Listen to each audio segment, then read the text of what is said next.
Hey you, today I will show you how to make a perfect donut. And these are the following ingredients. First, you need 3 cups of all-purpose flour. Then 1 cup of warm milk. And then you need 1 piece of egg. 2 tablespoons of powdered milk.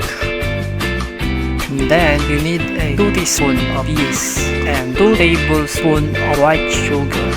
Then 2 tablespoons of melted butter and 1/4 teaspoon of salt. First step is warm milk. You can use full cream milk, heavy cream milk, fresh milk, or anything available. And then for sugar, butter, and yeast. And then mix it. Then set aside your yeast mixture for 5 minutes to activate the yeast. And then in a separate bowl, we need 3 cups of all-purpose flour, salt, and then powdered milk. And mix it. 1 piece of egg. And mix it well.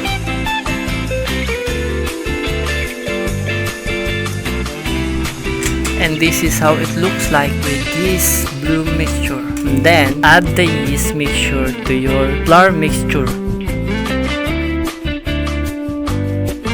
And then mix it well.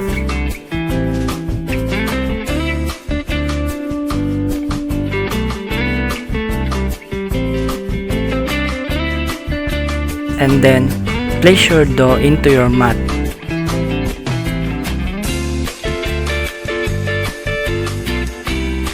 And rest for about 1 hour.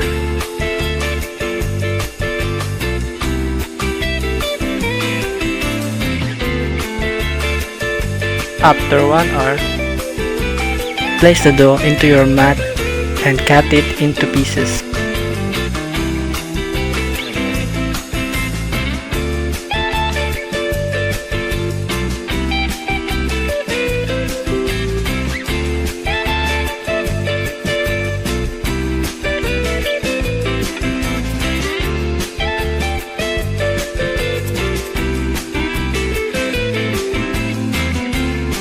And now, use your donut molder.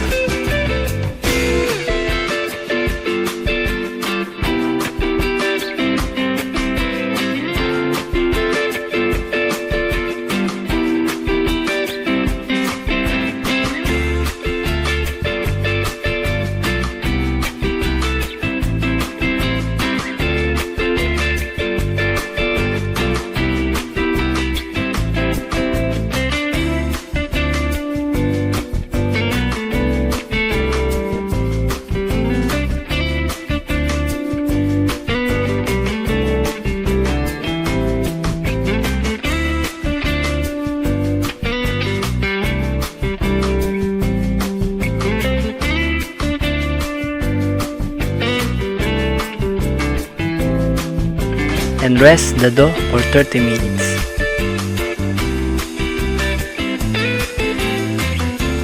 After 30 minutes.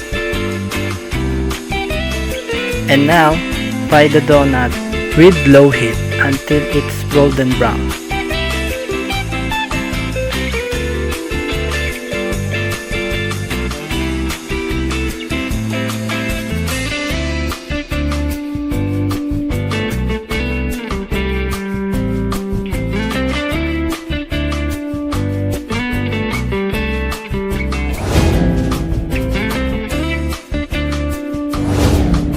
To make the glaze, you need a warm milk and powdered sugar, and then mix it.